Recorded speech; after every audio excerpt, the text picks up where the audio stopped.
अवध के लोगों ने हरिश्चंद्र से कहा, महाराज हम सबको छोड़ करके आप कहीं मत जाओ, आप का जो भी महात्मा का कर होगा वो मैं अदा कर दूंगा, लेकिन आप लोग कहीं मत जाओ।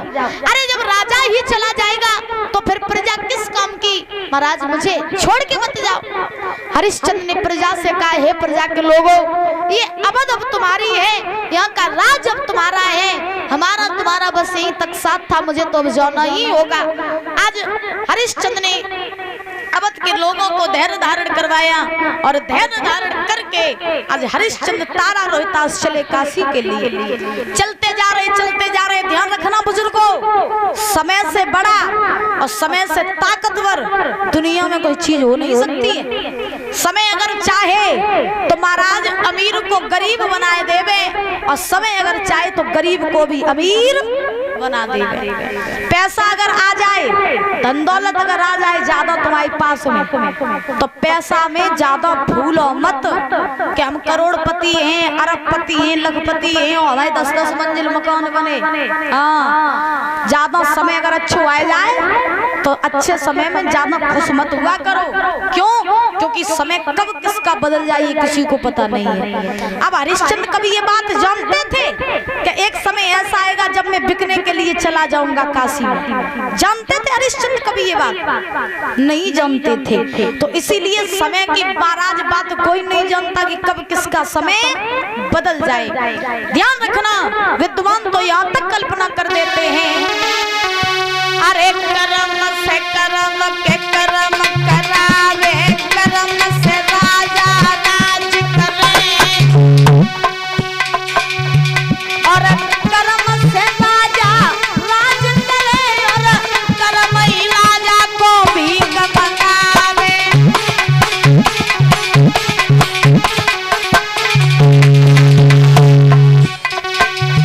अरे एक दिन राजा हरिश्चंद्र ने राज कियो मन माना। बोलू, अरे एक दिन राजा हरिश्चंद्र ने भरो में कर घर पानी,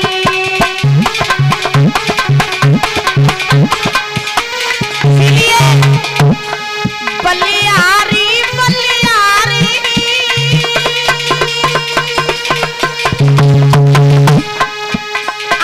बलियारी बलियारी समय तेरी बलियारी, और राजा से हुई गए भिखारी समय तेरी बलियारी।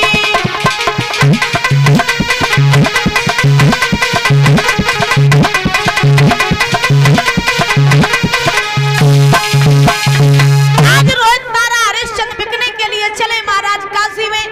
एक दिन नहीं, 2 दिन नहीं, वो रानी तारा जो कभी बाहर की धूप नहीं देखती थी, आज वही तारा नंगे पैर कटीले रास्तों पर चल रही है।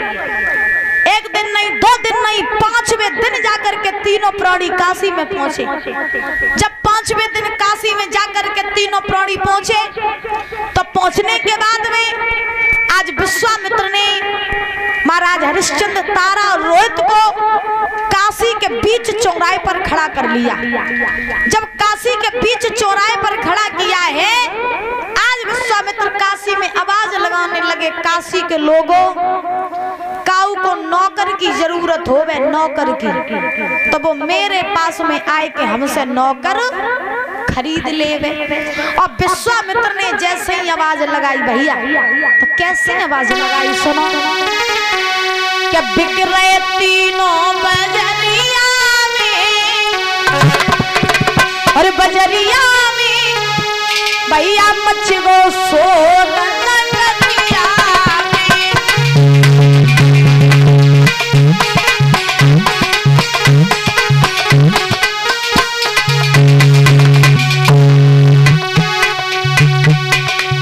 बिक रहे तीनों बजरिया में, बजरिया में बोलू मच गो सोना नगरिया में, भैया मच गो सोना नगरिया में।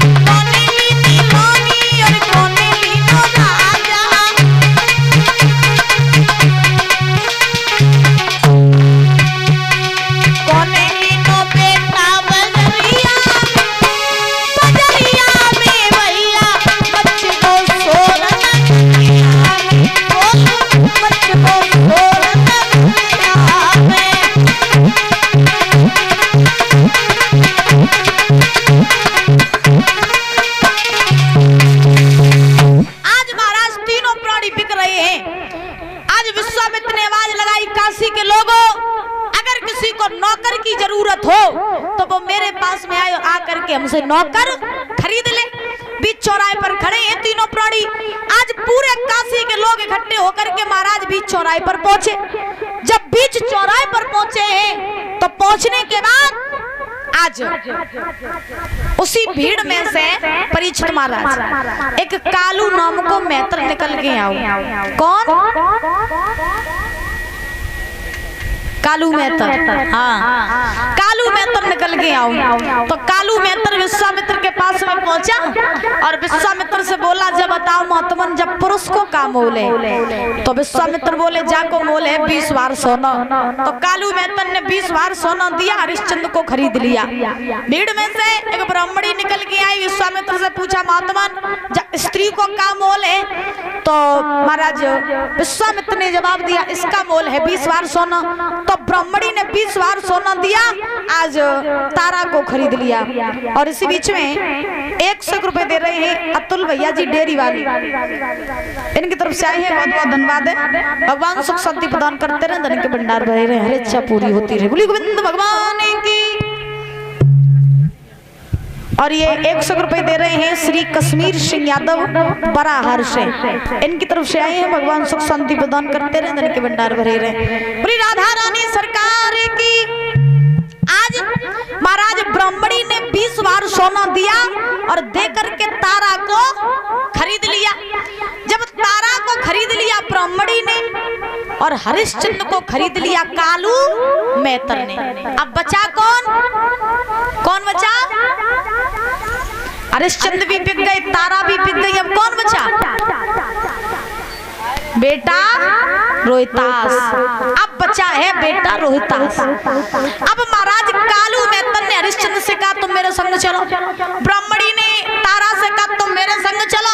अब जैसे ही ब्राह्मणी ने तारा से कहा कि तुम मेरे संग में चलो, सो महाराज जैसे ही तारा चल भई, सो रोहित ने देखो कि मैया को खरीद लिया ब्राह्मणी ने और पिताजी को खरीद लिया इस मैत्र ने, और मेरो मोल करवे वालो कोई नहीं।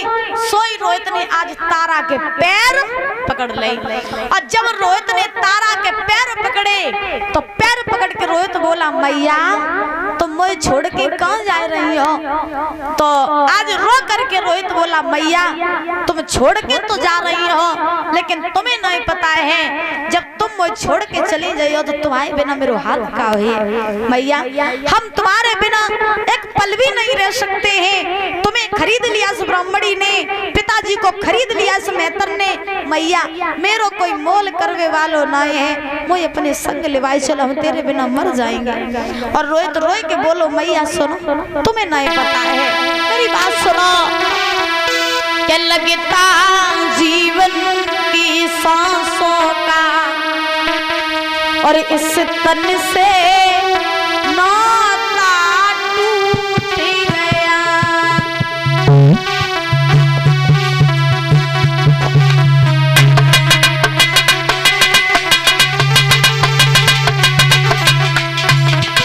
भैया आज तुम मुझे छोड़ के जा रही हो तो मुझे ऐसा लग रहा है जैसे मेरे शरीर में से प्राण निकले जा रहे हो। माँ मुझे अपने संग निभाए चल, मैं तेरे बिना मर जाऊंगा।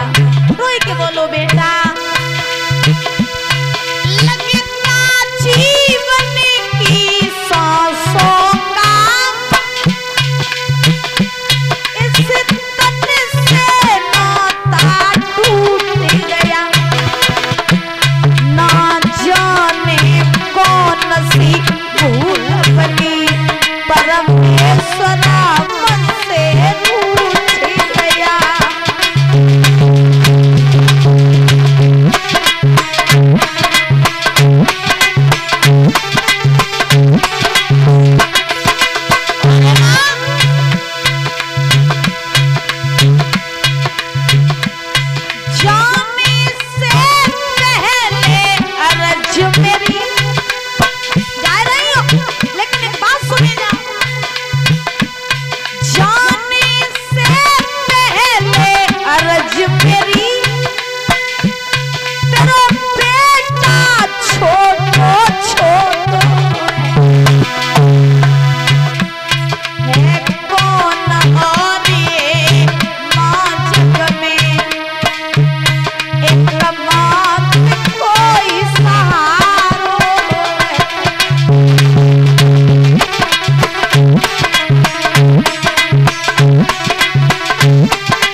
देखो मैया तेरो लाला छोटू है, तेरे बिना कैसे रहेगो मैया, मैं तेरे बिना मर जाऊंगा, मुझे अपने साथ ले चल।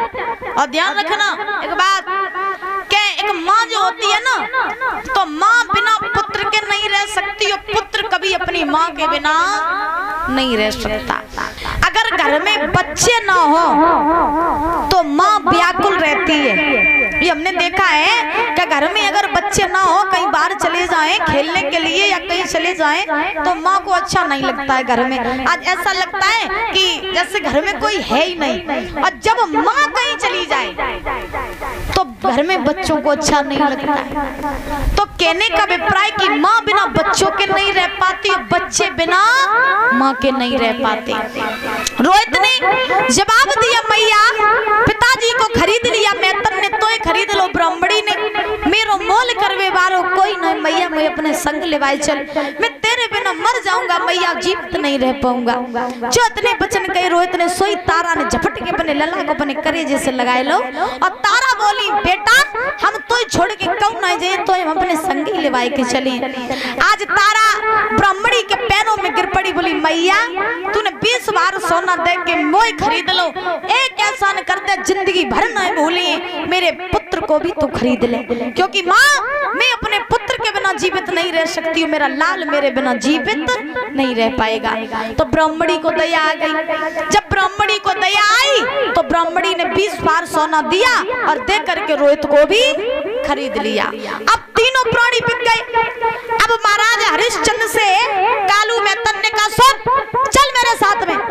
तो हरिश्चंद्र जैसे ही महाराज चलने लगे कालू मैतन के संग में, तो हरिश्चंद्र के मन में इतना कष्ट हुआ, इतना कष्ट हुआ कि हरिश्चंद्र जब चले तो हरिश्चंद्र ने मुड़ करके अपनी पत्नी अपने पुत्र की तरफ नहीं देखा। जब हरिश्चंद्र ने अपनी पत्नी अपने पुत्र की तरफ नहीं देखा तो तारा ने हरिश्चंद्र से कहा, महाराज जा रहे हो लेकिन जाओ जरूर, मेरी एक बात सुने जाओ, क्या आज हम इतने बुरे हो गए जो तुम मुड़ करके भी देखना नहीं चाहते हो? तुम छोड़ के जा रहे हो, एक बार मुड़ के तो देख लो। तो जब हरिश्चंद्र ने तारा की तरफ और अपने पुत्र की तरफ मुड़ के देखा तो हरिश्चंद्र की आंखों से आंसू निकल पड़े। जब हरिश्चंद्र की आंखों से आंसू निकल पड़े तो हरिश्चंद्र ने तारा से कहा, तारा लोग मर जाते हैं फिर भी अपनी पत्नी अपने पुत्र को बेचते नहीं है, लेकिन मैं वो भागा पति था जिसने जीते जी अपनी पत्नी अपने पुत्र को बेच दिया। तारा हमारा तुम्हारा बस यहीं तक का साथ था, जितने दिन हम लोग साथ रहे, अगर कोई भूल बनी हो तो हमें क्षमा कर देना तारा, मेरी एक बात सुनो। और रोई के बोले, हरिश्चंद्र क्या कर्म चाहिए कछु करवाइले, अरे होनी बड़ी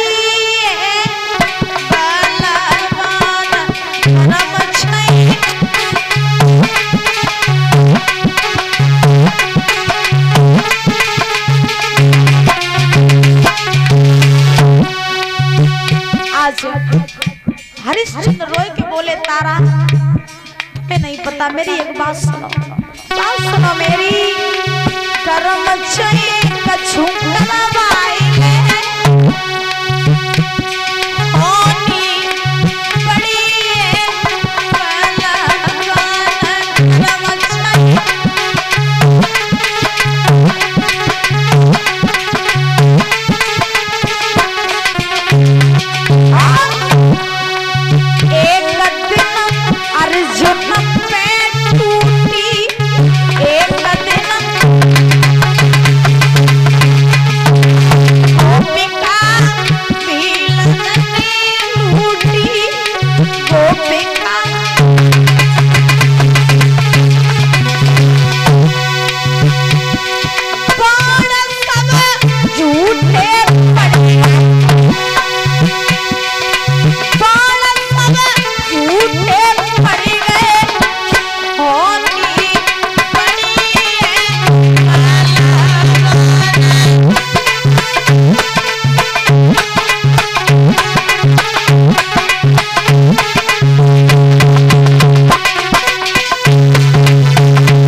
जैसा अभागा कोई नहीं है। तारा मैं तो अब जा रहा हूँ, हम लोग अब बिछड़ रहे हैं। मेरी एक बात याद रखना, जहाँ भी तुम रहो खुश रहना, मेरे बच्चे की अच्छी परवरिश करना, और हो सके तो मुझे भूल जाना, मेरी याद मत करना। आज इतना कह करके हरिश्चंद्र वहां से चली गई। हरिश्चंद्र कालू मेहतर के यहाँ पर पहुंचे। परीक्षित महाराज जल भरने का काम करने लगे और इधर तारा ब्राह्मणी के यहाँ पर भोजन बनाने का काम करने लगी। कालू मेहतर ने हरिश्चंद्र के भोजन के लिए एक दुकान नियुक्त कर दी और कालू मेहतर ने हरिश्चंद्र से कहा, सुनो, जब तुम्हें भूख लगा करे तो तुम्हें इसी दुकान से आया करना और आ करके भोजन कर जाया करना। तो हरिश्चंद्र बोले, ठीक है महाराज, मैं भोजन कर जाया करूंगा। धीरे धीरे धीरे धीरे हरिश्चंद्र जब भोजन करने के लिए बैठते तो महाराज विश्वामित्र कहीं कुत्ते का रूप बना लेते, कहीं बिल्ली का रूप बना लेते, ऐसे रूप बना करके नाना प्रकार के और महाराज हरिश्चंद्र के सामने बैठ जाते। अब हरिश्चंद्र भोजन करने के लिए जैसे ही बैठते तो नजर पड़ती है विश्वामित्र की तरफ, यानी विश्वामित्र जो कुत्ते बिल्ली का रूप बना करके बैठ जाते तो हरिश्चंद्र की नजर पड़ती।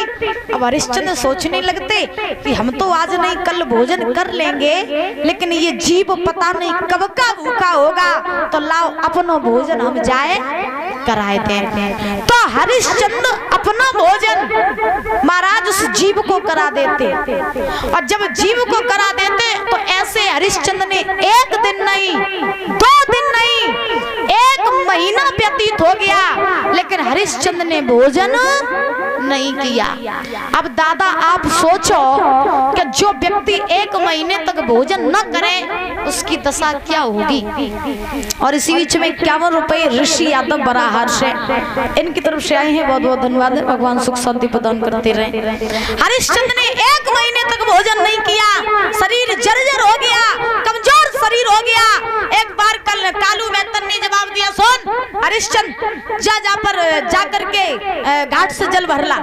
तो हरिश्चंद्र ने घड़ा उठाया, घड़ा उठा करके सर पे रखा और महाराज जल भरने के लिए चले। काशी में एक मणिकर्ण का घाट था, उसी घाट पर हरिश्चंद्र जल भरने के लिए जाया करते थे।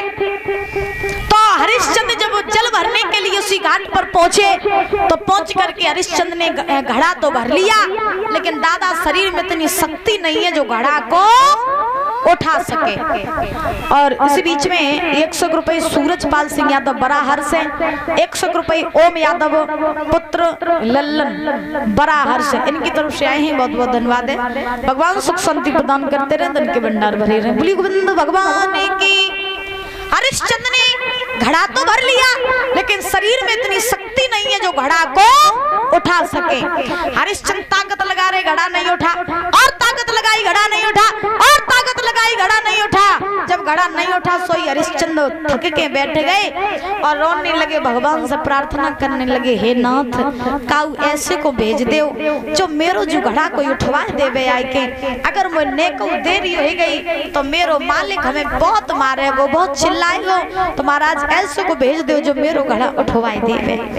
तो हरिश्चंद्र बैठ करके रो रहे थे, तब तक मैया तारा उसी घाट पर जल भरने के लिए आई। जब तारा उसी घाट पर जल भरने के लिए आई तो हरिश्चंद्र ने तारा को देखा, तारा ने हरिश्चंद्र को देखा, तो तारा ने हरिश्चंद्र से कही, तुम क्या कर रहे हो।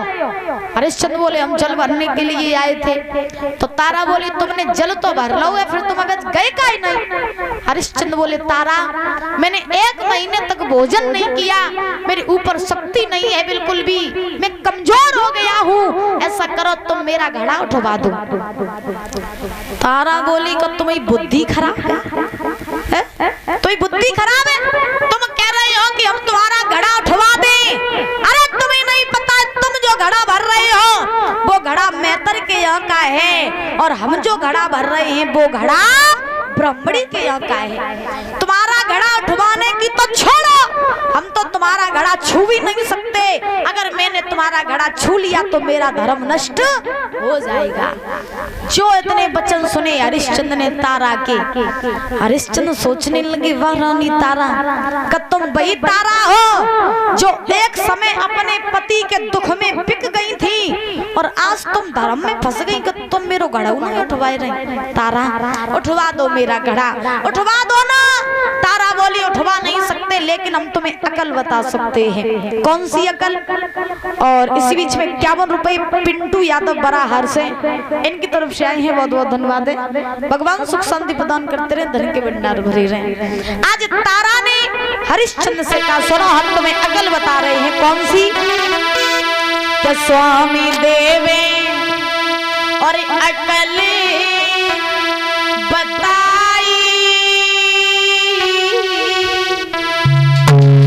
और जन्म में घुसी घड़ा उठाई।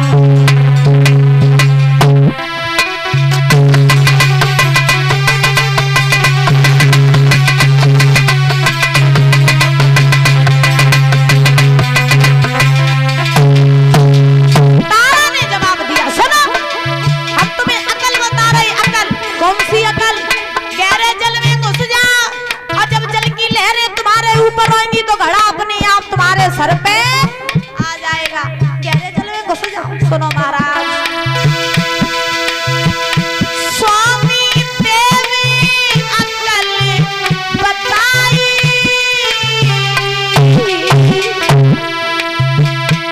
जल में घुसी घड़ा उठाई। स्वामी देवी